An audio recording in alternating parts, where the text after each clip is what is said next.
Kitab 1 Yohanes pasal 3. Lihatlah, betapa besarnya kasih yang dikaruniakan Bapa kepada kita, sehingga kita disebut anak-anak Allah.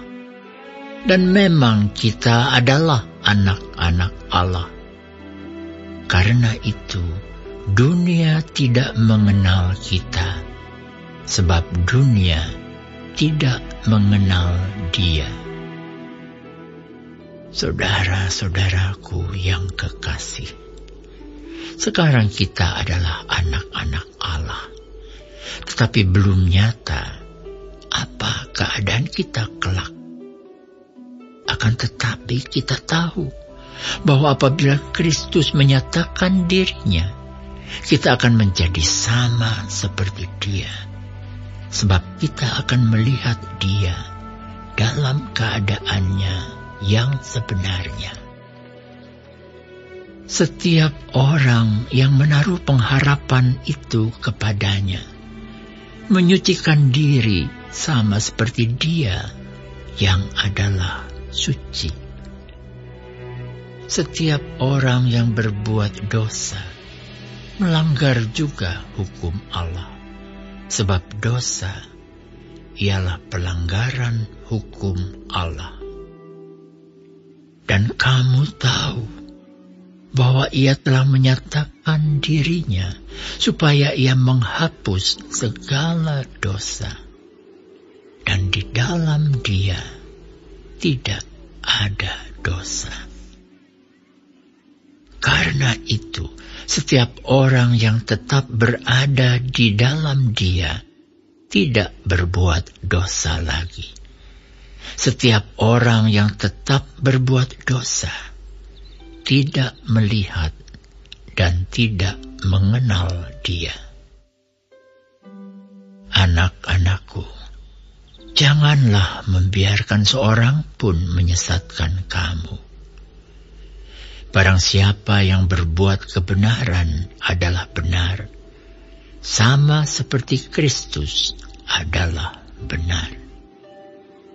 Barang siapa yang tetap berbuat dosa, berasal dari iblis, sebab iblis berbuat dosa dari mulanya.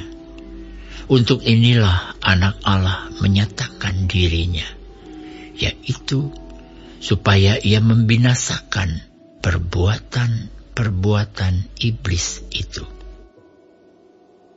Setiap orang yang lahir dari Allah tidak berbuat dosa lagi, sebab benih ilahi tetap ada di dalam Dia, dan Ia tidak dapat berbuat dosa, karena Ia lahir dari Allah.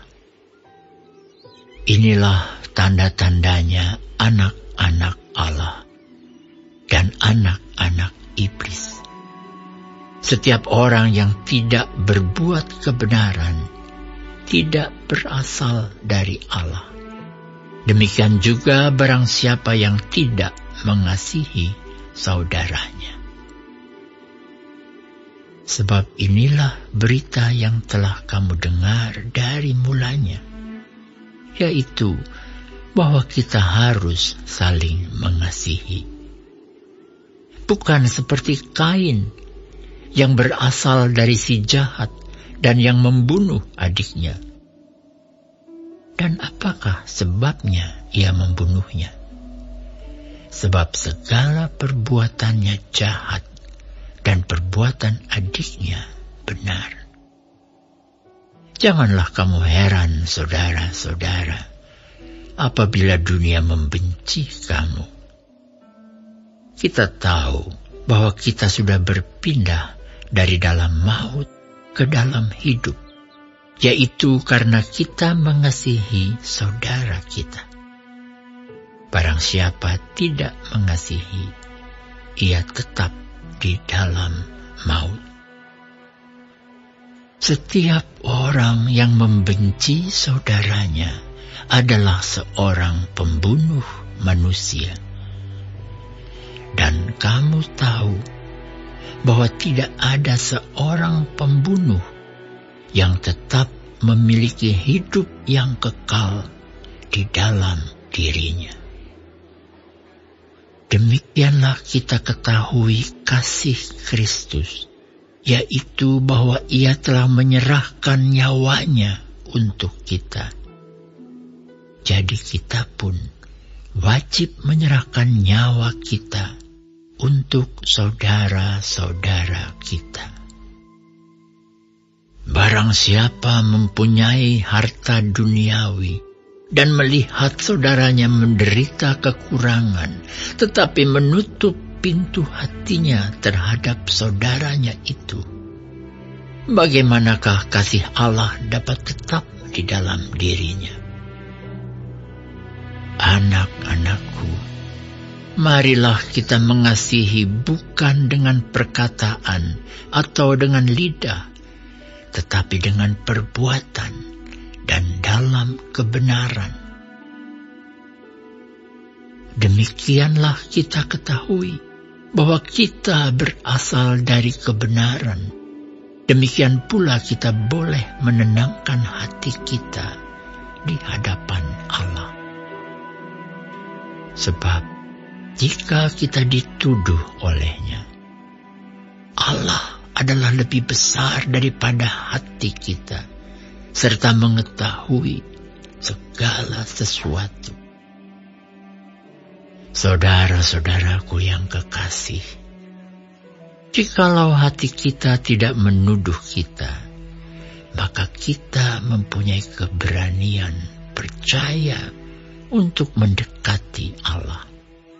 Dan apa saja yang kita minta, kita memperolehnya daripadanya, karena kita menuruti segala perintahnya dan berbuat apa yang berkenan kepadanya.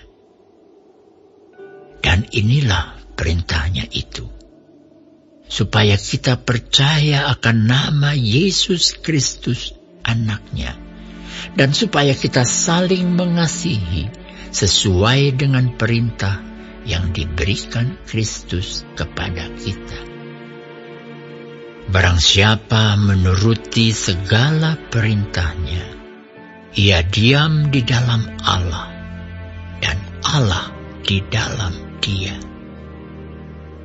Dan demikianlah kita ketahui bahwa Allah ada di dalam kita, yaitu Roh yang telah Ia karuniakan kepada kita.